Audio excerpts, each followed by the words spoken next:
Hello people of the internet and welcome back my friends! For the upcoming movie Shazam! Fury of the Gods, I thought it would be really cool if I was able to make a Mary Marvel costume.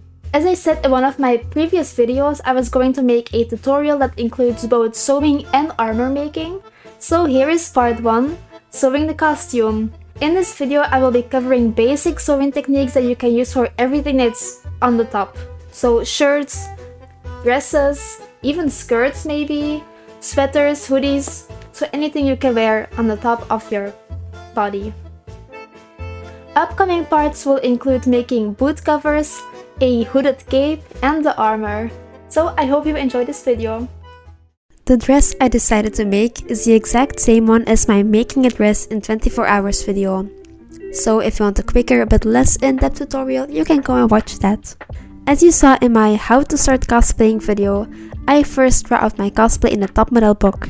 So here's the sketch I made for my Mary Marvel cosplay.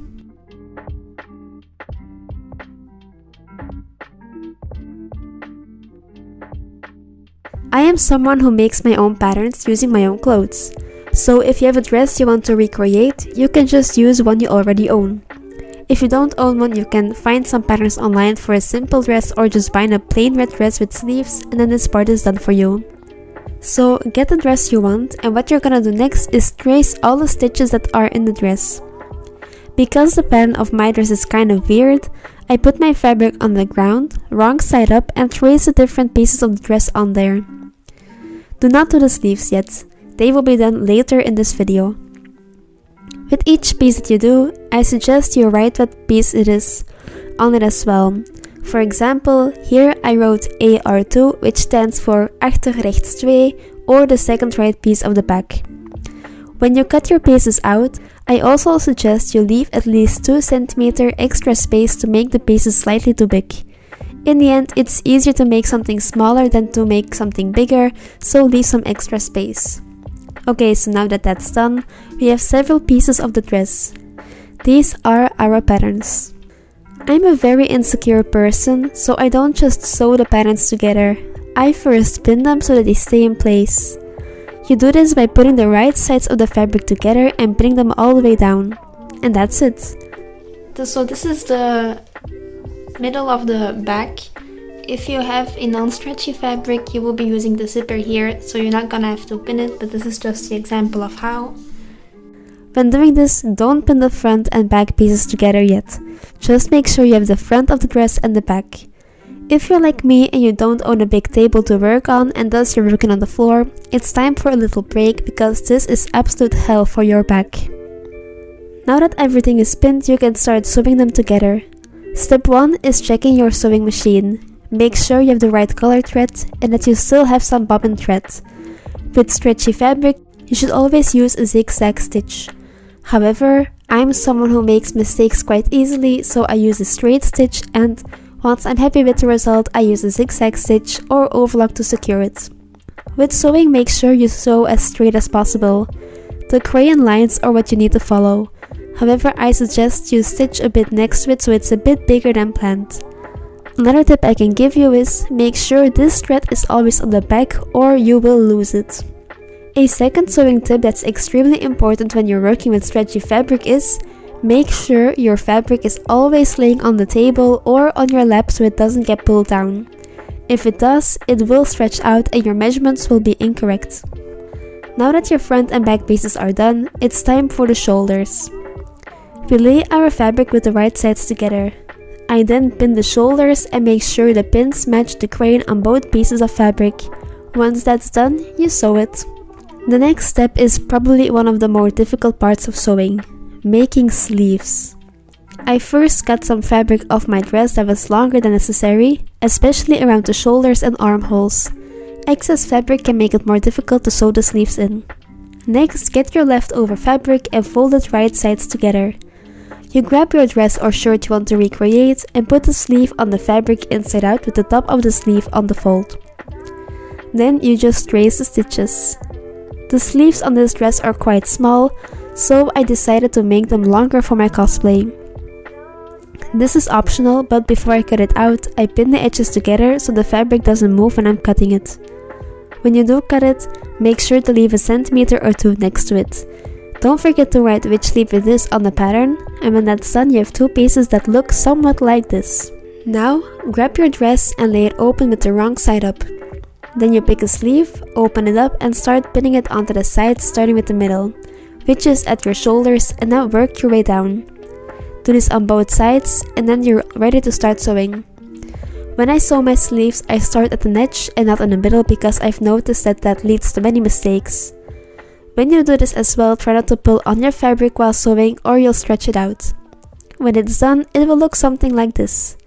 This is quite difficult, and especially if you're new to it, so if it doesn't work on your first try, that's fine. You can take out the threads and try again.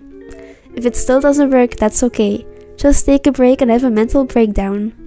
What I usually do next is sew the bottom of the sleeve all the way to the bottom of the dress. However, don't do this, because it doesn't work. As you can see, I had to take out all the threads again, because the sleeve will look weird if you do it like this and you don't want to waste hours like I did. I was struggling, and thanks to the help from my Instagram followers, I found a new way to make sleeves, which I will just explain to you guys right now. First, make sure you have sewn the shoulders together and also the sides of your dress up until the armhole and the bottom line of your sleeves itself. Then put your sleeve inside out in the dress so that the good sides of the fabric lay on top of each other. Pin it down and then sew it together. This is how the sleeves look. I kind of wanted them to be looser, but I didn't draw mine wide enough, so this will have to do. At least it makes me look strong. Up next is a lightning emblem or logo. I measured the front side of my dress and drew a line right in the middle till about 30 centimeters, which was how long I wanted my logo to be. You can of course make it smaller or bigger depending on your preference. I then drew a lightning bolt on a piece of thin cardboard. I made 2 points, one in the center and one to a side, and asked my Instagram followers which one they liked most. They chose for the side one, so that's the one I cut out. I then traced the bolt onto my gold fabric, again on the bad side of course, and I cut it out. When tracing it, make sure you put your pattern upside down, so that the part you drew is facing down because it has to be right on the correct side of your fabric. When cutting it out of fabric, don't forget to leave a centimeter or two on the sides. Next, I traced the pattern onto the front side of my dress where I drew my lines. I made sure the line I drew matched with the middle of my lightning bolt. Also here, the pattern needs to be facing down. Now it was time to cut it out of my dress. Make sure you cut it smaller than it actually is so you have some spare fabric to sew the lightning bolt in, and be aware that you only cut in the front and don't accidentally cut in your back as well. Then I pinned the lightning bolt inside the dress. I started at the bottom, so if it stretched out, it would be at the top and I could cut it off. When you're pinning the edges, you can make a small cut in them to make them fit better. Before I sewed it together, I did it by hand first, so that the pieces wouldn't move under my sewing machine and it kept the edges together as well. This took me several hours and several tries. I struggled a lot with the edges and oftentimes the emblem would look super weird. So after trying for about 3 hours, it was time to cry, and that's okay, we're all learning. The important thing is to not give up and try again. The next step was hemming the neckline. There are many ways to do it, and you'll see a lot of tutorials use something called a bias. I have no idea what that is, so I just turn over the edges to the back, pin it down, and sew it with an overlock meant for stretchy fabrics. If you don't have an overlock option, that's okay. You can use the 2-needle method, and if you have no idea what that is, just use a regular zigzag stitch. And then I had this. This was my first fitting after sewing in the lightning emblem, and I noticed that it was a little too loose. So I just took out the parts of the hem on the neckline and sewed the lightning bolt and the red fabric next to it closer to each other so that it would fit a bit smaller. I did that on both sides of the emblem, and if yours fits the way you like it, then you don't have to do this. Up next are the sleeves. I cut them to be evenly long on both sides. I cut away the length of 2 fingers because that's how much I wanted to add gold. I then measured the circumference of the sleeves. For me that was about 30 centimeters. I then grabbed my gold fabric and cut out a 35 centimeter length and the height of 4 fingers plus some extra space. The first 2 fingers are what you'll see on the outside, and the other 2 and extra are the hem. I made the length 25 centimeters instead of 30 to have some spare. I put the gold fabric on top of the place where I wanted good sides of fabric together. I then pinned and sewed the fabric on the bottom line to make the sleeve extension.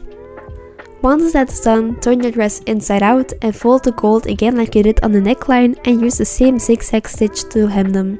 Before I added the gold to the bottom, I used the zigzag stitch on the inside of the dress to secure the sides and the back because I only used a regular straight stitch in the beginning, but for stretchy fabric, a regular stitch is not enough. If one thread breaks, the rest will come loose as well very easily. So I went over everything, again with the overlock or zigzag. You can do this step earlier or basically whenever you want. I just do it at the end so that if I did make a mistake earlier, the threads would come out easier.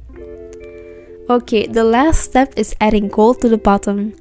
I measured how long I wanted my dress to be and I cut it as evenly as possible. I then repeated the steps I did for the sleeves. So, measuring how long my gold piece would have to be, I made it another 4 fingers wide so the amount of gold would be the same as on the sleeves. I sewed it the same way as I did before, and once that's done, I turned the dress inside out again and cut away all the excess fabric. Before putting away all your material, I suggest you open up your sewing machine if you can and clean it. When sewing, little pieces of dust and fabric enter your sewing machine and it can really curse you if you don't clean it regularly. So just do it after every project and you'll be fine because it can get very dusty. Thank you so much for watching. I hope this tutorial was helpful for you guys. And next up will be the armor making tutorial, so stay tuned for that. Press that subscribe button so you don't miss it, and thank you all so much for watching. Have a nice day. Bye bye!